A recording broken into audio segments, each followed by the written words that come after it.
प्रदेश Congress committee माननीय सभापति भूपेन्द्र डांगरिया विशेष कामत व्यस्त থাকিবলগীয়া হোৱাৰ বাবে মোক ততাতৈয়াকে কৈছে যে আপুনি যাওক তেখেতসকলক এড্ৰেছ কৰক আৰু মই পঠাইছো বুলি ক'ব আৰু মই সভাপতি মহোদয়ৰ নিৰ্দেশ মতে আপোনালোকৰ ওচৰত আহিছো আৰু মোৰ নিজা সদায় এটা প্ৰচেষ্টা থাকে যে ৰাইজৰ দুখ দুৰ্দশাৰ লগত থাকি আমি ভাল পাওঁ যোৱা সময়ত লোকসভা নিৰ্বাচনে গুৱাহাটী সমষ্টিৰ পৰা প্ৰতিদ্বন্দ্বিতা কৰিছিলো অলপ ভোটত পৰাজিত হলো আৰু আমাৰ দৰে মানুহ যদি জয়ী হৈ আহিলোহেঁতেন ৰাইজৰ এই সমস্যাৰ কাৰণে বুজ ল'বৰ কাৰণে আমাক নিমন্ত্ৰণ দিব নালাগে ৰাইজৰ লগত থাকিলোহেঁতেন আজি স্বচ্ছতাৰ পৰা অসমৰ মাননীয় মুখ্যমন্ত্ৰী হিমন্ত বিশ্ব শৰ্মা ডাঙৰীয়াক এটা কথা ক'ব বিচাৰিছো হেৰো সুবিধাবাদীৰ দলটোৰ মিছা হব কৌশল ৰাইজৰ সৈতে আলোচনা কৰি বহাব খুজিছব ইয়াত যিসকল ব্যক্তি আছে অসমৰ যিসকল ব্যক্তিয়ে আজি আপোনালোকে আঁচনিক লৈ পেলাই লম্ফজম্ফ কৰে মানুহক বিনামূলীয়া চাউল দিছো বুলি কৈ লম্ফজম্ফ কৰে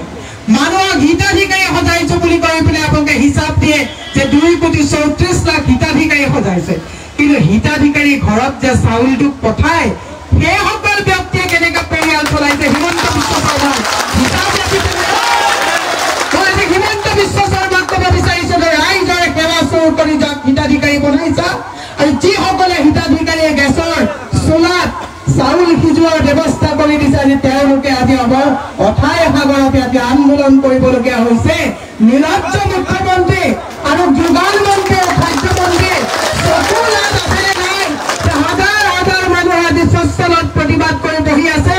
যোৱাকালিৰ পৰা আজিলৈকে তেওঁলোকে ইয়াত নিৰজ্জভাৱে এই মেমৰেণ্ডামখন ল'বলৈ আহিবলৈ সৌজন্যতামূলক তেওঁলোকৰ আজি দূৰদৰ্শিতা হোৱা নাই তাক মই ধিক্কাৰ নহয় গৰিহণা দিছো খাদ্যমন্ত্ৰী এই খাদ্যমন্ত্ৰী আৰু যোগান মন্ত্ৰীজনক সদায় আমি ফেচবুকত দেখো এক্সাৰচাইজ কৰি থাকে নিৰজ্জ যিজন যোগান মন্ত্ৰী আজি যিসকল মানুহে এক্সাৰচাইজ কৰিবলৈ তেওঁলোকৰ হাতত আজি শক্তি নাইকিয়া হৈছে পৰিয়াল কেনেকৈ চলাব তেওঁলোকে প্ৰাপ্য যিটো তেওঁলোকৰ যিটো আদায় আপোনালোকে দিব পৰা নাই তাৰ কাৰণে আপোনালোকে নিৰজ্জভাৱে আপোনালোকে এক্সাৰচাইজ কৰা বডি বিল্ডিঙৰ ফটো ঠিকেই দিয়ে কিন্তু এইসকলৰ যে বডি খাৰ হৈছে এইসকলে যে শাৰীৰিকভাৱে পুষ্টিহীনতাত ভুগিবলগীয়া হৈছে নিজৰ ন্যায্য প্ৰাপ্যৰ কাৰণে আন্দোলন কৰিবলগীয়া হৈছে হিমন্ত বিশ্ব শৰ্মাৰ যোগান মন্ত্ৰীয়ে দেখিছেনে নাই মই আজি অসমৰ প্ৰতিজন সুধী সমাজলৈ এটা বিনম্ৰভাৱে আহ্বান কৰিছো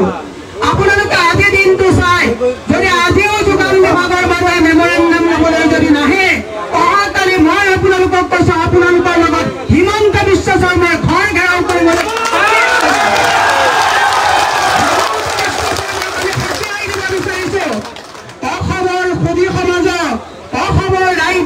দুৰ্বল বুলি ভাবিছা তেতিয়াহ'লে এদিন হিমন্ত বিশ্ব শৰ্মাই প্ৰস্তাৱ লাগিব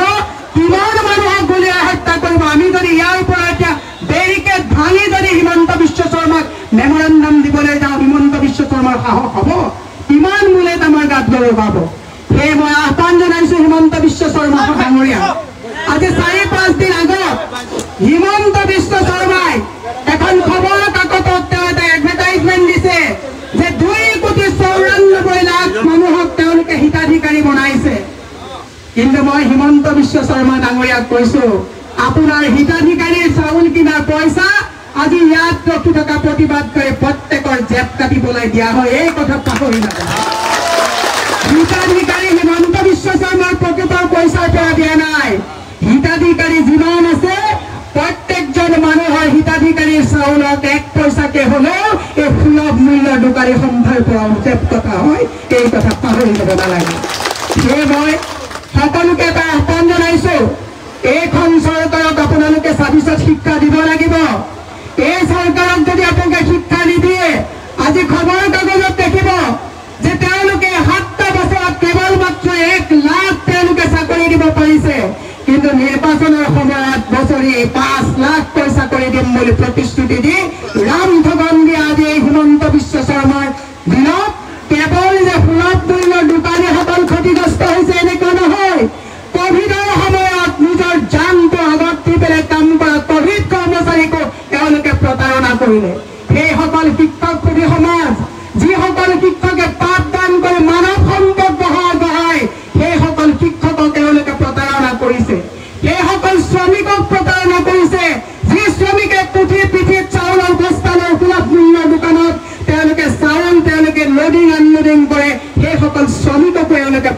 কৰিছে হিমন্ত বিশ্ব শৰ্মাক আজি স্বচ্ছতাৰ পৰা আমি এলান কৰিব বিচাৰিছো অসমৰ ৰাইজে আজিৰ পৰা ৰাজনৈতিকভাৱে আপোনালোকে প্ৰতিজ্ঞা ল'ব লাগিব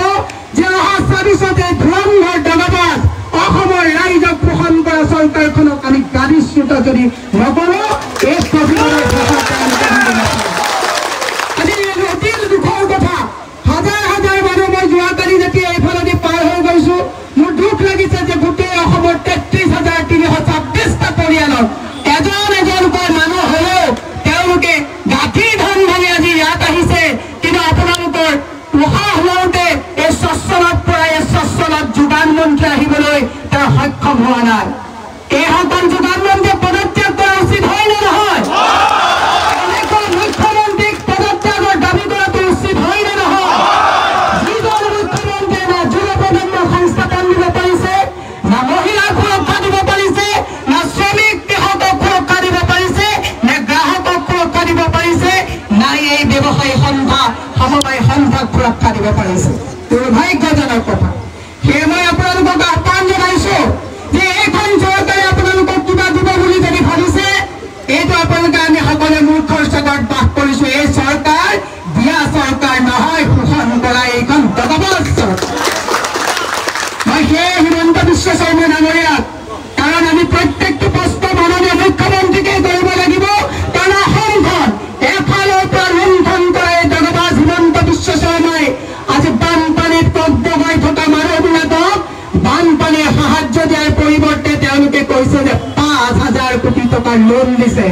হেৰৌ সুবিধাবাদীৰ দল এই ৫,০০০ যদি লোন দিছে এই ৫,০০০ লোনৰ কিন্তু এই প্ৰিমিয়ামো আমি EMI কোনে মাৰিব লাগিব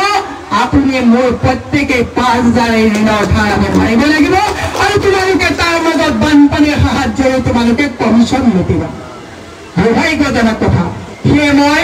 আপোনালোকৰ যি পুনৰদফীয়া আপোনালোকৰ দাবী আছে আমাৰ মাননীয় দেৱব্ৰত শইকীয়া ডাঙৰীয়া বিধায়িনী দলৰ দলপতি আমাৰ তেখেতক আমি এই মেমৰেণ্ডামখন আজি অৰ্পণ কৰিম যাতে বিধানসভাত আপোনালোকৰ দাবী সমূহ যাতে উত্থাপন কৰে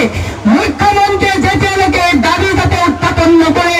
ময়ো আপোনালোকক এটা দাবী ল'ব দিছো যে চাউল যাতে পচি গ'লে চাউল ডিষ্ট্ৰিবিউট কৰা নহয় মুখ্যমন্ত্ৰীক আপোনালোকে এটা কথা জনাই দিয়ক যে এই ভোটাধিকাৰীক উঠাই দাম মৰা ভোটাধিকাৰীক ভোটাধিকাৰ বনোৱা এই উঠাই দাম মৰা চৰকাৰৰ চাউল যাতে পচি গ'লে যাতে ডিষ্ট্ৰিবিউট কৰা নহয় যেতিয়ালৈকে বকেয়া তেওঁলোকে আদায় নকৰে হিমন্ত বিশ্ব শৰ্মাই অসমীয়া ৰাইজক নাকত ধৰি চাকত ঘূৰাই চলোৱাৰ যে নিম্ন ৰুচি মানে তেওঁলোকে লৈ পেলাই অসমীয়া ৰাইজক আজি ৰাজপথত এই প্ৰতিবাদ কৰা কাৰ্যসূচীত অংশগ্ৰহণ কৰিবলৈ বাধ্য কৰাইছে হিমন্ত বিশ্ব শৰ্মাক আমি বাধ্য কৰাব লাগিব যে আমি অনুদান বিচৰা নামত প্ৰাপ্যহে আমি আদায় বিচাৰিছো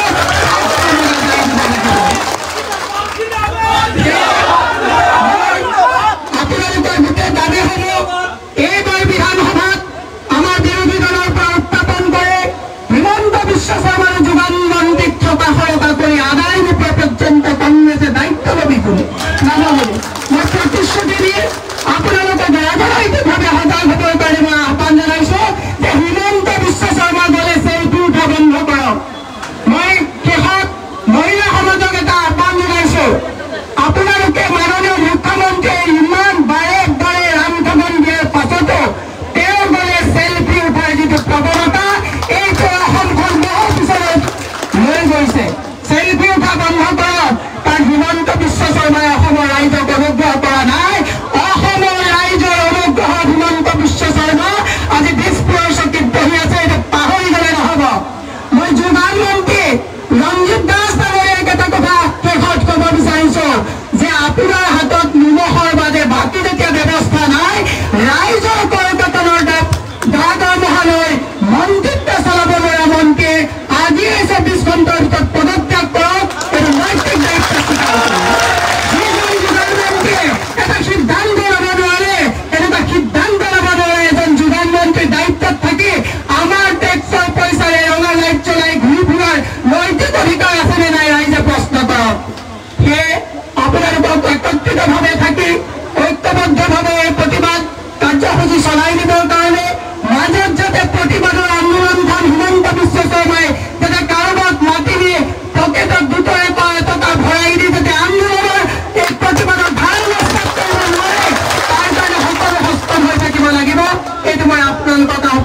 আছো কাৰণ ধুৰন্ধৰ হিমন্ত বিশ্ব শৰ্মাই প্ৰতিবাদকাৰীসকলৰ মাজৰ পৰা 2-এজনকৈ তেওঁ বুটলি নি তেওঁলোকক মেনেজ কৰি প্ৰতিবাদবিলাক নষ্ট কৰি গোটেই অনুষ্ঠানবিলাক নষ্ট কৰি আহিছে সেইটো আপোনালোকে দৃষ্টি ৰাখিব বুলি আহ্বান জনাই মই কংগ্ৰেছ দলৰ তৰফৰ পৰা আপোনালোকক প্ৰতিশ্ৰুতি দিছো যে এইবাৰ বিধানসভাত আপোনালোকৰ এই প্ৰশ্ন আমি উত্থাপন কৰাৰ আৰু হিমন্ত বিশ্ব শৰ্মাক বাধ্য কৰাম যে অসমৰ ৰাইজৰ গাৰু থাকিব নোৱাৰিব অসমৰ ৰাইজৰ ঘাটি পোৱা ধান মাটিত পেলোৱা তেজ পানী কৰা পইচা যাতে তেওঁলোকে হৰপ কৰিব নোৱাৰে তাৰ কাৰণে আমি তেওঁক এটা দৃষ্টি নিক্ষেপ কৰিম বুলি মই প্ৰতিশ্ৰুতি দি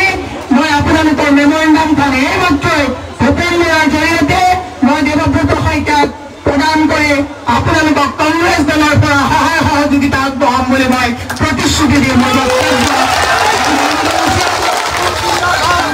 সুস্বাস্থ্যৰ দীৰ্ঘায়ু কামনা কৰিছো মই 1টা বজাৰ পৰা মাননীয় জিতেন্দ্ৰ সিং ডাঙৰীয়া আছে এখন মিটিং আছে মিটিঙত উপস্থিত থাকিব লাগিবৰ কাৰণে মই সোনকালে আপোনালোকৰ পৰা বিদায় মাগিম আৰু আমি যোৱাৰ পিছত মিটিঙৰ পিছত ভূপেন বৰা ডাঙৰীয়া আপোনালোকৰ তাত উপস্থিত হ'ব সেয়ে মই আপোনালোকৰ পৰা প্ৰতি আন্দোলনৰ প্ৰতি মই শ্ৰদ্ধা নিবেদন কৰি মোৰ বক্তব্য মই সামৰণি মাৰিছো জয় হিন্দ জয় অসম